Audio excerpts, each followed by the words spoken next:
Pada tanggal 6 September 2020 lalu, Gereja Bethel Indonesia telah menyelenggarakan HUT secara daring yang dimulai dengan sambutan oleh Ketua Umum Badan Pekerja Harian Gereja Bethel Indonesia Pendeta Rubin Adi Abraham. Shalom saudaraku, selamat datang dalam 5G Conference. Saya Pendeta Rubin Adi Abraham sebagai Ketua Umum dari BPH Sinode Gereja Bethel Indonesia mengucapkan terima kasih untuk keterlibatan Anda di dalam conference ini. Acara ini diadakan di dalam rangka jubilium atau hari ulang tahun Gereja Bethel Indonesia yang ke-50. Tapi tentu saja conference ini terbuka untuk saudara semua dari berbagai denominasi. Kita akan diberkati secara luar biasa oleh Tuhan melalui hamba-hamba Tuhan yang diurapi dengan topik-topik yang sangat menarik dan telah dipersiapkan secara khusus. Karena itu mari kita mengikuti acara ini dari awal hingga akhir. Dan kiranya Roh Kudus mengurapi kita sekalian dengan kuasa-Nya. Dalam sesi perayaan Hari Ulang Tahun Gereja Bethel Indonesia ke-50 ini, Pendeta Andi Cokro akan berbicara tentang Future Church. Dalam hal ini, Pendeta Andi Cokro tidak sendirian, tetapi melibatkan anak-anaknya, yaitu Ines Cokro, Elaine Cokro, dan Jason Cokro. Simple begini ya, bahwa Tuhan selalu memberikan analogi kepada kita. Gereja itu disebut bukan istana Tuhan, bukan kantor Tuhan, bukan organisasinya Tuhan, tetapi rumah Tuhan. As simple as seperti itu Adit dan semua pemirsa yang ada di tempat masing-masing, hamba-hamba Tuhan. Bisa nggak kita menjadikan as simple bahwa gereja itu adalah rumahnya Tuhan. Dan saya percaya kalau namanya rumah, kalau rumah itu isinya cuman orang-orang tua saja, maka disebut rumah jompo ya. Ada juga aku bikin rumahnya anak-anak muda saja, itu disebut rumah panti asuhan begitu. Dan saya percaya seperti rumah kita semua, rumah saya dan anak-anak saya, seperti rumahnya Adit dan rumah semua yang melihat bahwa rumah kita ada rumah intergenerasi. Dari mulai oma opa sampai yang paling kecil bayi, semua bisa akur duduk bareng di satu rumah. As simple as seperti itu, Dad. Saya ingin melihat gereja di masa depan menjadi rumah untuk semua generasi begitu. Saya percaya bahwa seperti rumah itu ya, memang akan banyak generasi dari yang tua sampai yang muda, dan saya percaya itulah seringkali kata regenerasi dibuat menjadi replacement ya, seringkali itu yang buat menakutkan ya kan. Regenerasi artinya saya akan digantikan, saya akan dicopot, tapi sebetulnya regenerasi itu adalah reinforcement, membuat kita lebih kuat, lebih better family, lebih better home, lebih menjadi better church kalau kita bisa punya reinforcement. Dan saya percaya di rumah kita pun kita nggak selalu dengerin the same music ya. My wife, istri saya dan saya, kita lebih suka Don Moen, Robert Lea, ya kan. That's my domain gitu ya. Begitu keluar kita dengerin yang battle, belum lagi yang baru-baru Hillsong, bukan BTS, bukan different culture. Oke, kita dengerin banyak, tapi waktu di mobil kita mulai giliran, kita mulai dengerin, dan saya mulai enjoying the battle songs, the hill songs, dan yang baru-baru yang lain. Di satu titik, di satu kebaktian saya nyanyiin lagu mereka, di lain titik tiba-tiba mereka nyanyiin lagu-lagu kami yang jadul. Jadi menurut saya disitulah kita bisa enjoying something yang common lintas generasi begitu, Dit. Pada intinya generasi yang kita hidupi sekarang adalah generasi yang suka reality, yang asli, yang tidak pakai make up, yang benar-benar apa adanya begitu ya. Jadi saya percaya begitu juga dengan rumah kita. Dan saya percaya bahwa ada 4 poin yang saya lakukan di rumah kita, ya, di rumah kita masing-masing. Home pertama adalah the place of honesty. adalah tempat di mana kejujuran itu menjadi nomor satu. Bahwa di rumah kita menjadi apa adanya, di rumah kita hapus make up, di rumah kita bisa duduk seenak apapun, pakai baju yang nggak harus bagus, pakai daster yang udah robek mungkin, udah kusam. Kita bisa nikmatin di rumah, kita bisa menjadi apa adanya kita. Nah, saya percaya kalau gereja bisa menjadi rumah apa adanya, the place of kejujuran, pastor pun bisa jujur gitu loh. Pastor gak perlu hidup dalam kemunafikan. Pastor bisa hidup dalam apa adanya. Dan orang akan menghargai kejujuran kita kalau memang itu budaya rumah. Dan yang kedua, saya suka di rumah itu adalah tempat di mana semua orang dapat kesempatan.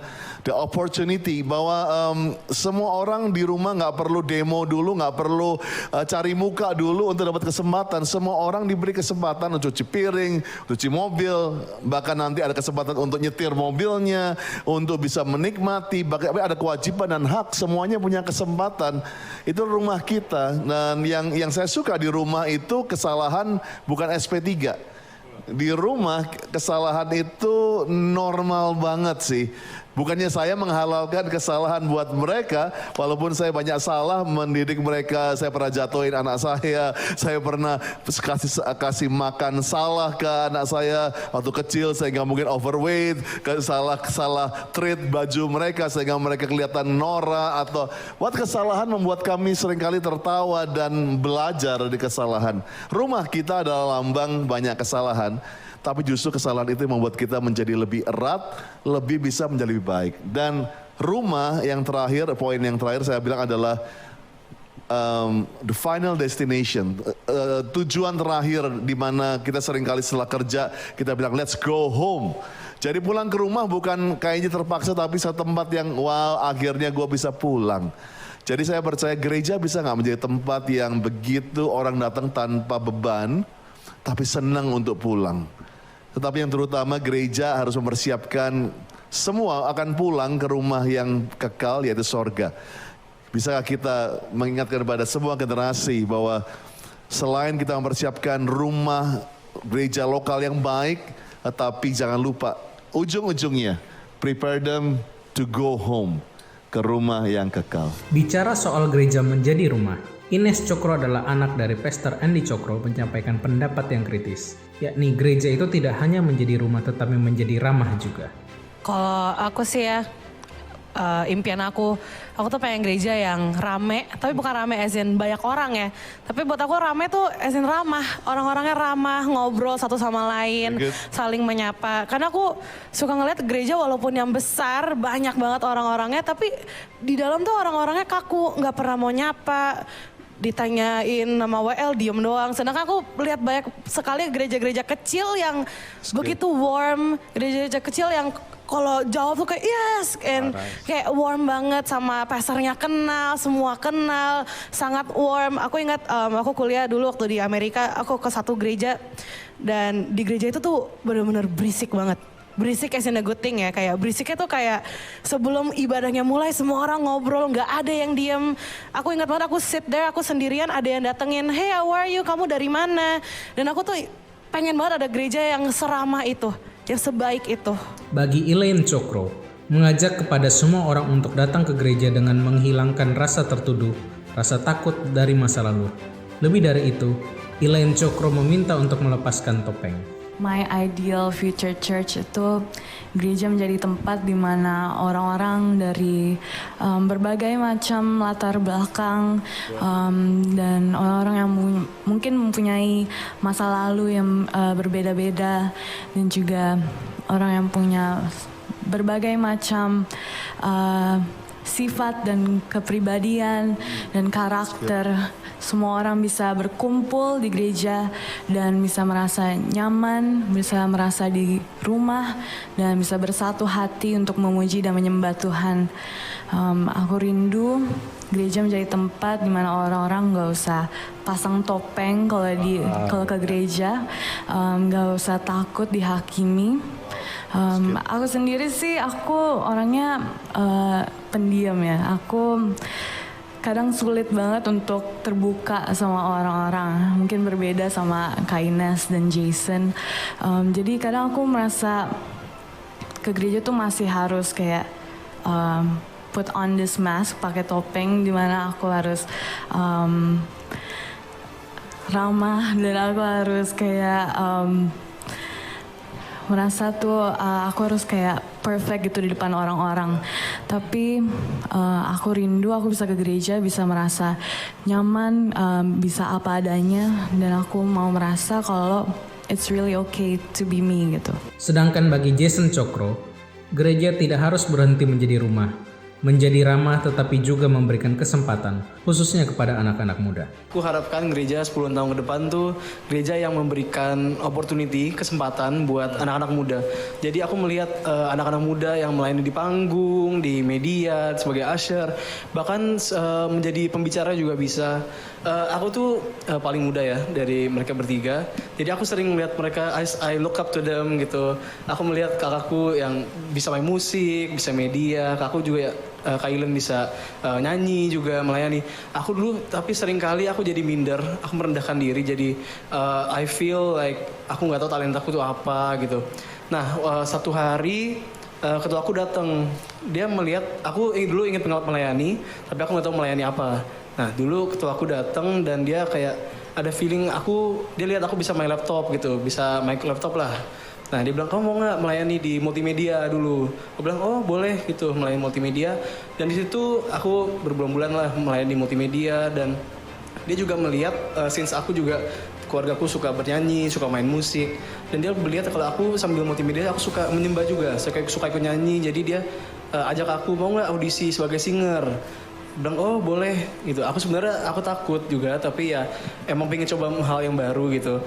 Jadi singer, dan sampai sekarang juga bisa melayani di umum, bisa melayani di ibadah muda juga sebagai worship leader gitu. Ines Cokro berkata kedekatannya dengan gereja bukan dilandasi latar belakang orang tuanya sebagai gembala, tetapi kedekatannya dengan gereja karena memiliki visi untuk memberkati. Berbeda dengan Ilen Cokro, yang awal kedekatannya dengan gereja karena latar belakang ayahnya, serta melihat kakak dan adiknya. Kalau buat aku sih, mungkin karena kita dari kecil udah terekspos dengan dunia gereja ya. Aku ingat banget waktu aku mungkin umur 7-8 tahun, kita tuh udah disuruh nyanyi di panggung besar. Disuruh ikutan nyanyi, perform di panggung besar. Jadi buat kita tuh pelayanan udah normal gitu, kayak oh emang kita tuh emang harus melayani. Cuman aku ingat banget waktu aku kuliah satu hari tuh aku realize sebenarnya aku melayani tuh bukan karena orang tua aku pendeta, bukan untuk build up my own self esteem gitu, tapi lebih untuk memberkati orang gitu. Kalau Ilen? Kalau aku sih dulu aku mulai pelayanan karena aku merasa aku harus gitu. Soalnya aku anak pendeta, orang tua aku pelayanan, seluruh keluarga aku pelayanan, kakak aku juga pelayanan. Jadi aku ngerasa tuh, oh artinya aku harus, emang itu sebuah keharusan.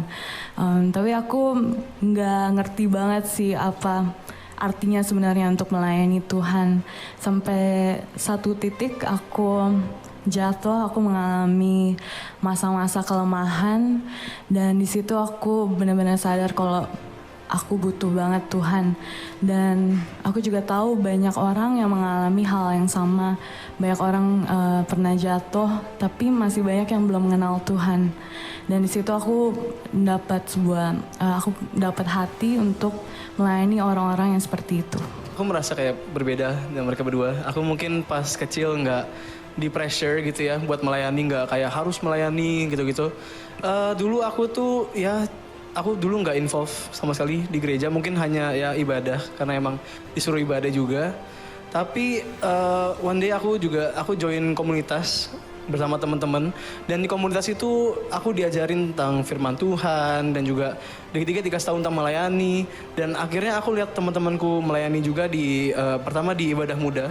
Jadi aku akhirnya penasaran lah, aku jadi pengen ikutan di ibadah muda gitu. Dan pertama aku juga ikutan melayani di situ, dan aku dulu melayani juga nggak serius, cuman ingin seru-seruan, rame-ramean doang, kayak kok mereka bisa sih gitu-gitu. Aku situ belum ada hati, tapi setelah bulan-bulan aku melihat ini komunitas ini semakin kuat, dan juga di situ aku merasa bertumbuh dan ada hati buat anak-anak muda.